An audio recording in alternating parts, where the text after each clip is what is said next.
Bismillahirrahmanirrahim. Assalamualaikum warahmatullahi wabarakatuh. Pemirsa Jember 1 TV dimanapun Anda berada, bahagia sekali saya Pia Mediana dapat kembali menjumpai Anda dalam program acara Tetes Embun, di mana nantinya kita akan menyimak sebuah tausiah keagamaan bersama narasumber yang kompeten dalam bidangnya. Dan pemirsa, spesial pada episode kali ini, kita akan mengangkat sebuah tema yakni dimensi hakikat dan syariat dari ibadah. Seperti yang kita ketahui bersama, hidup adalah perjalanan dalam meraih ridha Allah. Agar ketakwaan dan juga ikhtiar dalam menjauhi hawa nafsu bisa dilakukan dengan mudah, maka manusia memerlukan metode-metode untuk menjalani kehidupan yang lebih baik. Seperti halnya syariat dan juga hakikat. Namun masih banyak orang yang tidak mengetahui apa arti dari istilah kedua tersebut. Karena sebagian orang juga menganggap bahwasanya kedua hal tersebut bisa dibedakan dan tidak menjadi opsi di antara keduanya. Dan pemirsa, untuk membahas lebih lengkap telah hadir di studio kita kali ini yakni Ustadz Kiai Haji Abdul Wahab Ahmad MHI yang juga menjabat sebagai Sekretaris Majelis Ulama Indonesia Jember. Kita sapa terlebih dahulu pemirsa. Assalamualaikum Ustadz. Waalaikumsalam warahmatullahi wabarakatuh. Alhamdulillah, selamat datang kembali tentunya di Jember 1 TV. Bagaimana kabarnya kali ini? Alhamdulillah baik. Alhamdulillah. Tentunya semoga selalu eksis dalam aktivitas keseharian, ya Ustadz. Amin, amin. Amin. Dan Ustadz, seperti janji kita kepada pemirsa bahwasanya tema pada episode kali ini adalah dimensi hakikat dan syariat dari ibadah. Langsung saja kami persilakan Ustadz untuk memberikan penjelasan bagi kita dan juga pemirsa di rumah. Monggo Ustadz. Baik. Assalamualaikum warahmatullahi wabarakatuh. Waalaikumsalam warahmatullahi wabarakatuh. Alhamdulillah wassalatu wassalamu ala Rasulillah Sayyidina Muhammadin wa ala alihi wa sahbihi wa wala. Amma ba'du. Baik, pemirsa Jember 1 TV dimanapun Anda berada. Dalam kehidupan beragama kita, dalam mencari ridha Allah, ada perintah-perintah yang wajib kita ikuti, instruksi-instruksi yang wajib kita lakukan, dan itu semuanya dapat dibagi menjadi dua dimensi yang saling melengkapi, yaitu dimensi syariat dan dimensi hakikat. Oke, kita semuanya rata-rata sudah familiar dengan istilah ini, gitu kan? Tetapi tetap banyak kita dapati orang-orang yang ternyata salah paham terhadap istilah ini. Karena itu kami di MUI terutama beberapa kali mendapati kasus, misalkan yang terakhir beberapa bulan yang lalu, masih 1 tahun dari sekarang, itu ada sebuah kelompok yang mereka ingin mencapai ma'rifatullah, begitu pengakuannya, ingin mencapai hakikat, tapi tidak sholat. Tapi tidak sholat. Mereka melakukan zikir, melakukan macam-macam, kemudian akhirnya di satu titik mereka melakukannya di pinggir pantai, dan akhirnya terjadi kecelakaan yang masuk berita itu. Okay. Nah, ini adalah kelompok-kelompok yang barangkali perlu kita memberikan pencerahan terhadap sebenarnya apa sih dimensi hakikat itu, gitu kan? Karena banyak orang yang merasa begini, hakikat itu ada satu tingkat di atas syariat, sehingga ketika orang menapaki tangga syariat, dia harus melakukan ibadah-ibadah yang zahir, ibadah sholat, puasa, dan seterusnya. Kemudian ketika dia naik level lagi, satu level lagi, dia merasa itu sudah terlampaui. Saya sudah selesai dengan level itu, sehingga dia merasa tidak perlu menjalankan syariat lagi. Begitu. Itu adalah ilustrasi dari banyak orang yang sebenarnya ilustrasi seperti ini tidak tepat. Tidak tepat. Jadi meskipun sebagian ulama mengilustrasikan bahwa syariat itu adalah langkah untuk menggapai hakikat, atau hakikat itu dilakukan setelah melewati syariat, bukan berarti ilustrasinya seperti tangga, bukan. Karena sejatinya posisi syariat dan hakikat itu bagaikan dua sisi koin, mata koin. Yang satu ini sisi syariat, yang satu sisi hakikat. Sehingga seorang imam Syekh Al-Bujairami misalkan menggambarkan syariat itu adalah zahirnya hakikat, bagian luar dari hakikat, sedangkan hakikat adalah bagian dalam dari syariat. Sehingga ini sebenarnya posisinya begini, beriringan, bukan atas bawah, tetapi ia hanya bagian luar yang tampak, kemudian bagian dalam yang tidak tampak pada orang lain. Lalu bagaimana contohnya? Contoh simpelnya begini, misalkan dalam puasa, misalkan ya, kemarin berapa saat yang lalu kita baru selesai melakukan ibadah puasa. Betul. Nah, ibadah puasa itu punya dua aspek. Ya, kalau syaratnya yang harus dilakukan kalau orang puasa itu adalah tidak boleh makan, tidak boleh minum dari pagi sampai maghrib. Ya, dari subuh sampai maghrib. Tetapi ternyata apakah orang yang melakukan itu sudah selesai, perintahnya sudah komplit? Dia tidak makan, dia tidak minum, tidak melakukan hal-hal yang membatalkan puasa dari pagi sampai malam, apakah berarti sudah selesai? Ternyata tidak. Nabi Muhammad SAW bersabda, kam min shaimin laisa lahu min siyamihi ilal ju' wal atas. Banyak orang yang berpuasa tidak dapat apa-apa selain lapar dan haus misalkan. Artinya dia melakukan sesuatu yang bisa dibilang tidak sempurna, kan begitu. Padahal syaratnya itu. Nah, ini ternyata ada sisi lain dari itu, sisi lain yang harus digapai. Karena dalam hadis lain ternyata Nabi Muhammad SAW bersabda, asyamu junnah, puasa itu adalah tameng, benteng, gitu kan? Tameng yang membentengi kita dari api neraka. Sehingga kalian, kata Nabi, tidak boleh berkata yang jelek-jelek, gitu kan? Tidak boleh melakukan yang buruk-buruk dan seterusnya. Oh, berarti tambahan. Lah, ini aspek hakikat namanya. Jadi bagaimana puasa itu ternyata bukan hanya sekedar makan dan minum, tetapi membentuk pribadi kita menjadi insan yang lebih baik, sehingga ketika sudah hari raya betul-betul berubah menjadi lebih baik lagi, bahasanya menjadi lebih halus, tata keramanya lebih bagus dan seterusnya. Nah, ini aspek hakikat. Oke, kemudian dalam aspek sholat, berwudu misalkan, dimulai dari bersuci misalkan.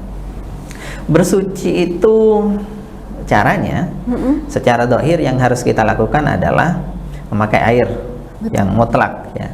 Air mutlak itu air bersih, air yang masih namanya air, belum berubah menjadi air teh misalkan, belum berubah menjadi kuah, belum berubah menjadi air yang lain, tapi ya air secara mutlak. Nah, air tersebut kita gunakan untuk berwudu misalkan. Caranya ya membasuh muka dan seterusnya. Ini adalah aspek syariat yang harus dilakukan, aspek syariat. Apakah cukup di situ? Kalau kita lihat ternyata dalam hadis dijelaskan bahwa wudu itu tujuannya bukan hanya untuk bersih-bersih, bukan. Wudu itu membersihkan dosa. Jadi dosa ketika basuh muka, dosa di muka itu akan ikut luruh ya. Kemudian tangan dan seterusnya ikut luruh. Nah, jadi dari situ kemudian ulama-ulama besar kita, salah satunya misalkan Imam Ghazali dalam kitabnya Ihya Ulumuddin menjelaskan yang dimaksud thaharah itu ada dua aspek. Aspek zahir, itu yang disebut aspek syariat, adalah mengambil air dan seterusnya, membasuh. Kemudian selain itu juga membersihkan aspek batin dari organ-organ itu. Maksudnya bagaimana? Ketika dia membasuh muka, maka jangan hanya membersihkan muka yang kotor ini saja, tetapi berusahalah untuk memperbaiki atau membersihkan akhlak-akhlak yang jelek dari organ yang ada di muka ini.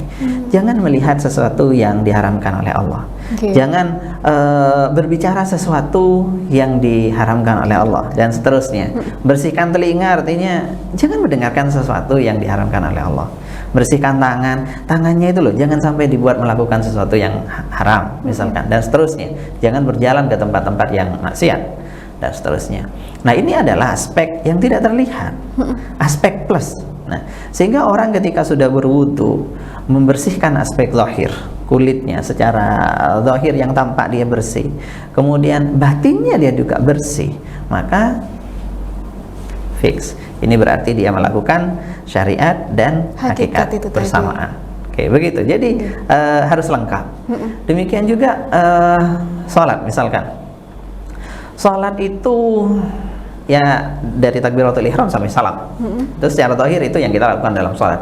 Tetapi dalam Al-Qur'an disebutkan salat itu inna sholata tanha 'anil fahsya'i wal munkar. Salat itu mencegah perbuatan keji dan mungkar. Betul.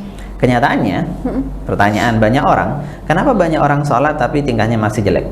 Nah, itu banyak Kenapa sekali. banyak orang sholat, orangnya sholat, tetapi ucapannya masih buruk, begitu kan, kepada orang lain suka menyakiti, dia zalim, dia barangkali korup, dia barangkali tidak jujur, dan seterusnya, banyak sekali. Padahal dia sholat. Katanya sholat mencegah perbuatan keji dan mungkar. Kok enggak? Gitu kan?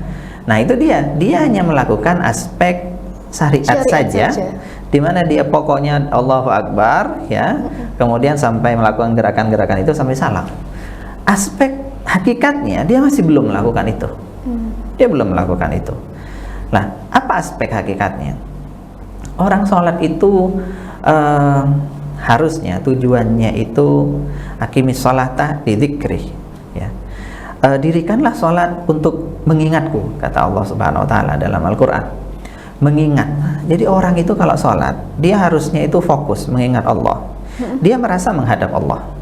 Dalam satu hadis disebutkan, kamu kalau sholat itu dalam makom ihsan namanya, itu sholatlah sehingga kalian seolah-olah kalian melihat Allah. Fa illam takun tarahu, kalau kalian tidak bisa melihat Allah, maka yakinlah fa innahu yaraka, Allah yang melihat kamu. Artinya kita merasa diawasi oleh Allah, kita merasa menghadap Allah, kita merasa bukan hanya ingat, tetapi memang seluruh raga kita sedang berkomunikasi dengan Allah, seolah-olah berhadapan dengan Allah begitu. Allah mengawasi kita, dan itu dilakukan berkali-kali, 5 kali sehari. Apabila dia betul-betul meresapinya, maka kira-kira dia bisa tidak melakukan sesuatu yang mungkar yang diharamkan oleh Allah? Malu dia akan malu. Melakukan sesuatu yang haram. Bagaimana saya melakukan sesuatu yang haram? Sebentar lagi saya akan menghadap Allah lagi. Dan saat itu juga sebelum menghadap juga Allah sudah tahu. Gitu. Akhirnya sholatnya akan membuat dia sadar bahwa dia itu kemana-mana dalam pengawasan Allah, sehingga gak jadi itu. Gak jadi. Nah ini yang akhirnya membuat sholat itu menjadi penghalang dari perbuatan keji dan mungkar. Menjadi penjaga kita, Ustaz. Menjadi penjaga karena kita. merasa selalu diawasi oleh Allah. Betul. Itu tadi. Sangat menarik sekali, Ustaz, dan menjadi refleksi bagi kita semua untuk bisa menilai diri kita, tidak untuk orang lain, Ustaz, tapi untuk diri kita sendiri, apakah sudah tepat menjalani ibadah atau belum. Dan Ustaz, ada beberapa pertanyaan yang akan saya sampaikan untuk melanjutkan diskusi kita pada episode kali ini. Bagaimana hukum orang yang meninggalkan sholat dengan alasan sudah mencapai level hakikat itu tadi, Ustaz? Oke, baik, pertanyaan bagus. Jadi meninggalkan sholat itu ada 2 macam. Ya. Kalau dia meninggalkan sholat karena malas, jadi alasan itu sebenarnya buat-buat aja itu. Dia bilang kalau saya merasa sudah hebat, sebenarnya dia malas saja. Gitu. Banyak orang yang seperti itu, mencari cara untuk meninggalkan sholat, cari-cari alasan, sebenarnya malas saja. Tapi dia mengakui bahwa sebenarnya itu wajib. Nah, dia dalam hal ini maka berdosa besar. Dia wajib bertobat dan wajib mengqadha salatnya. Akan tetapi kalau dia meninggalkan sholat dalam keyakinan bahwa sholatnya itu menjadi tidak wajib baginya, sudah tidak ada sholat lagi, sudah selesai itu misalkan, maka dia bisa murtad. Dan itu bukan hanya dosa besar murtad itu. Seandainya dia mati dalam keadaan itu, berarti dia mati dalam keadaan non muslim, begitu. Karena dia sudah melanggar perintah yang sudah jelas, yang sudah disepakati semua orang sudah tahu kalau sholat itu wajib. Loh, kok dia bilang tidak wajib? Nah ini kan pelanggaran yang sangat serius, berarti melawan syariat secara terus terang, begitu. Baik Ustadz, mungkin kita beberapa kali menemukan sebuah cerita seperti halnya ada seseorang yang masuk surga karena kebaikan dirinya, bukan karena aspek ibadah yang sudah dia lakukan. Itu bagaimana Ustadz? Apakah bisa kita mengatakan kalau misalkan Allah itu tidak menilai ibadah seseorang saja, namun juga ketika bonus masuk surga itu ia dapatkan, itu merupakan anugerah dari Allah sendiri? Ya, itu namanya mauhubah, anugerah. dan anugerah seperti itu tidak bisa diduplikasi.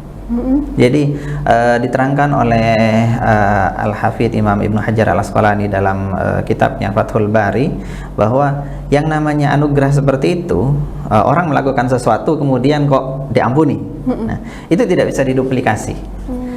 Karena misal contoh begini, ada cerita yang sangat populer ya, seorang pelacur yang masuk surga gara-gara menyelamatkan anjing yang kehausan waktu itu. Ya, jatuh ke dalam sumur. Dia selamatkan, ternyata dia menyebabkan itu dia diampuni dosanya oleh Allah. Oke, dalam arti kalau diampuni dosanya dalam arti dia bertobat sebelum mati, itu pasti.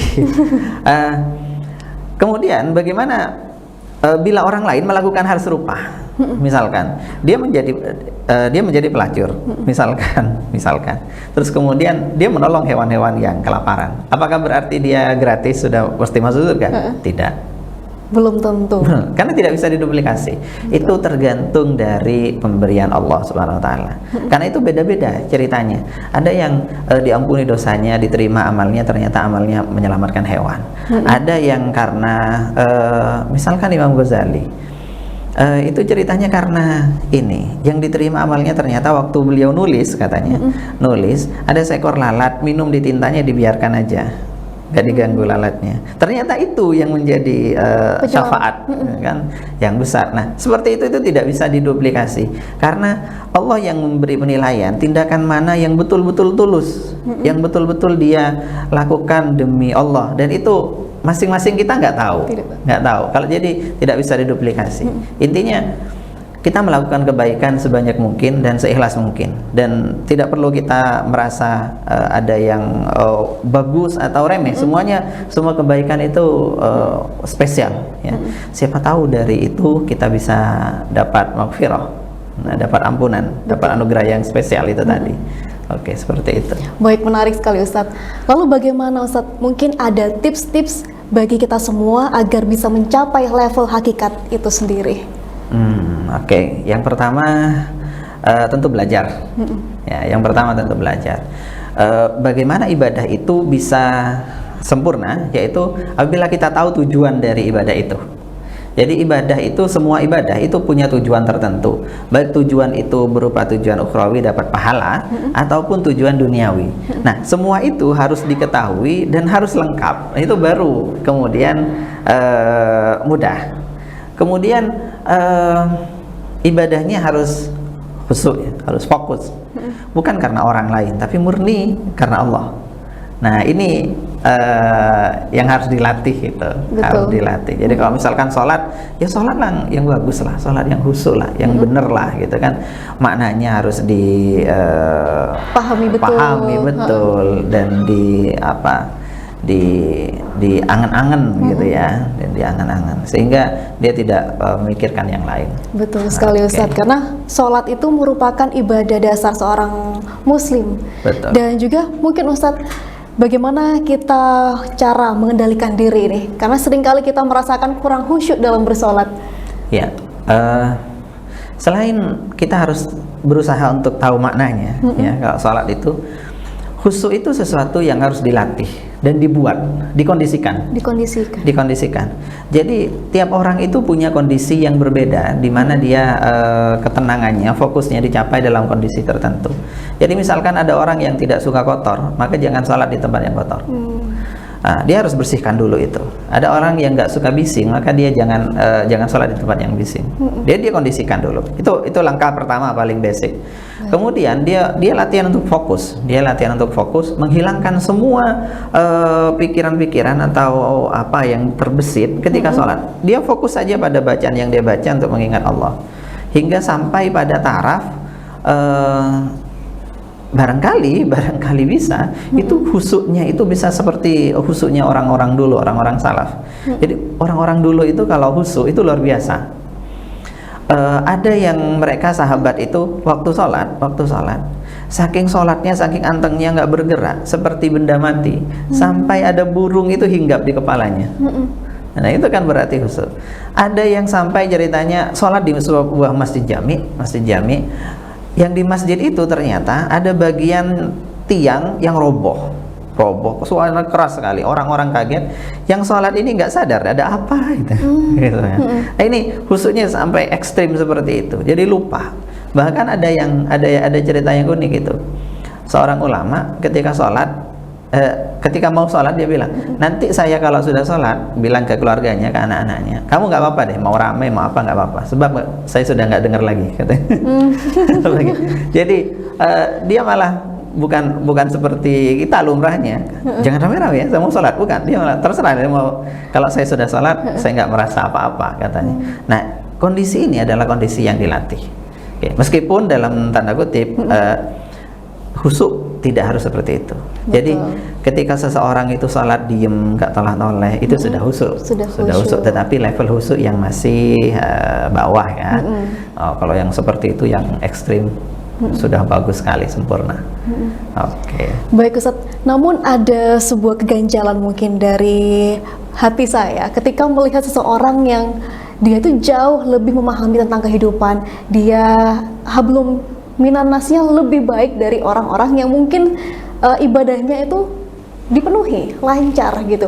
Apa ada sesuatu hal yang dia terapkan dalam hidup selain walaupun meninggalkan dengan ibadah-ibadah seperti sholat tadi? Ya, hablum minan nas dan hablum minallah itu bukan sesuatu yang bisa dipisah, karena kita berbuat baik kepada manusia, kepada tetangga, kepada teman-teman, itu sebenarnya karena diperintah oleh Allah. Kalau nggak ada perintah dari Allah kan percuma sebenarnya, nggak ada pahalanya itu. Jadi orang yang hanya berbuat baik kepada orang, tetapi hablum minallahnya dia tinggal, itu artinya apa ya? Seperti orang yang pakai baju rapi, ya, tapi nggak pakai bawahan. Tidak sempurna. Ya bukan hanya tidak sempurna, malu-maluin. Artinya inti terpenting dia tinggal gitu kan, dia tinggal. Atau barangkali dalam contoh sederhana, bagi orang yang suka ngerokok, dia ngerokok seneng tapi nggak makan. Kan kadang ada pilih rokok daripada makan. Tapi oke lah, itu kalau masih makan mendingan. Tapi kalau sampai nggak makan kan salah, itu nggak bisa hidup. Oke, seperti itu. Jadi hablum minallahnya dulu itu harus, dan itu tidak bisa ditawar. Baru kemudian ya hablum minannas, bukan baru kemudian, sambil dilakukan juga. Sambil dilakukan. Hablum minannas. Dan itu dua hal, bukan hal yang bisa dipilih ya Ustaz. Dua-duanya harus jalan beriringan. Secara seimbang. Secara seimbang. Baik Ustaz.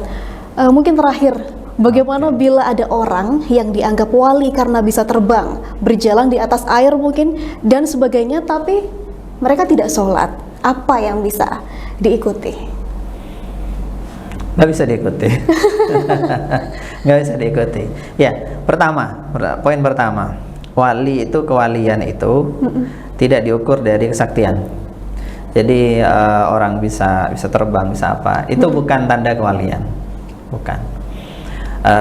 Justru kadang wali itu yang nggak bisa apa-apa, itu derajat kewaliannya lebih tinggi selama dia lebih istiqomah.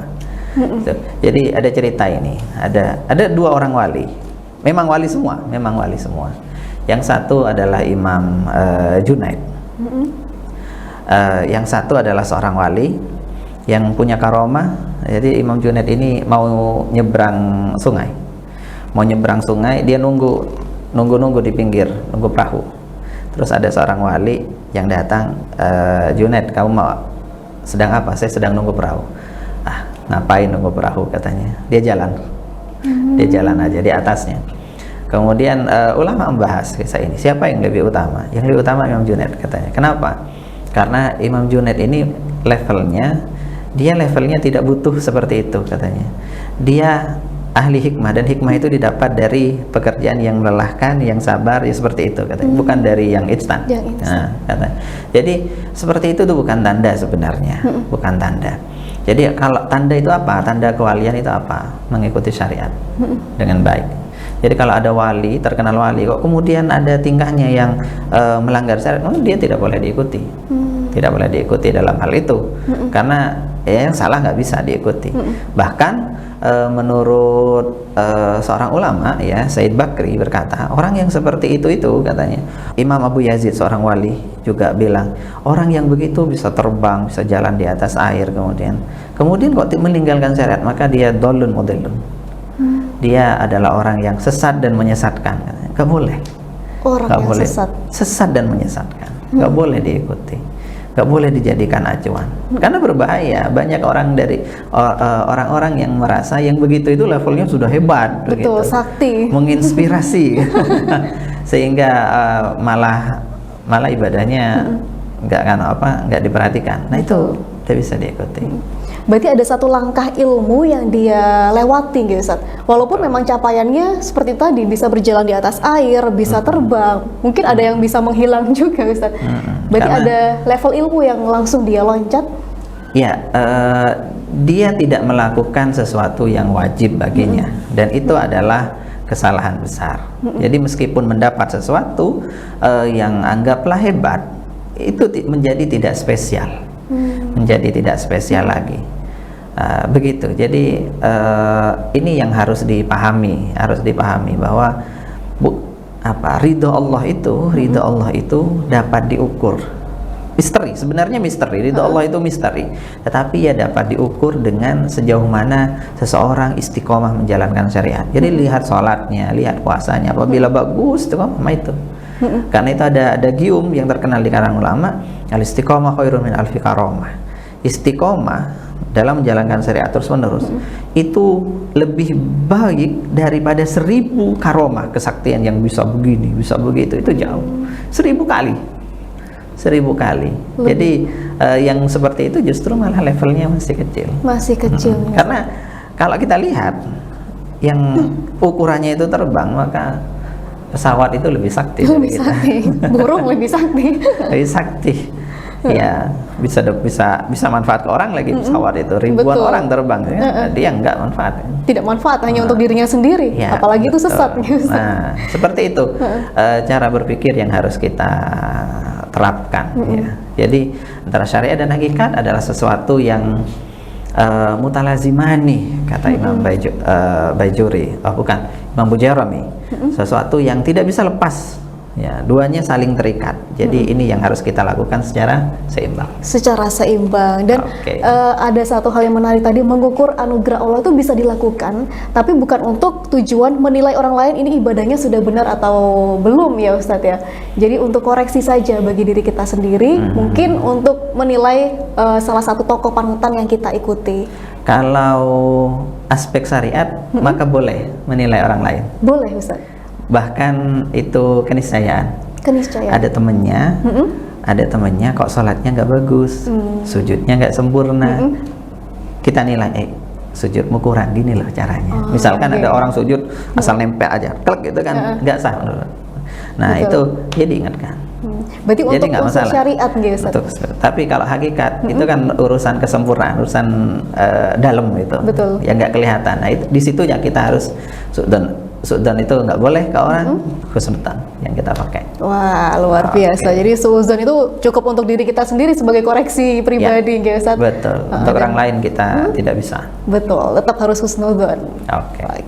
Ustadz, ini sangat menarik obrolan kita pada episode Setes Embun kali ini. Namun lagi-lagi kita terbatas dengan waktu, Ustadz. Namun walaupun begitu, semua hal yang sudah jenengan sampaikan sangat bermanfaat dan menjadikan pencerahan bagi kita semua dan juga pemirsa di rumah.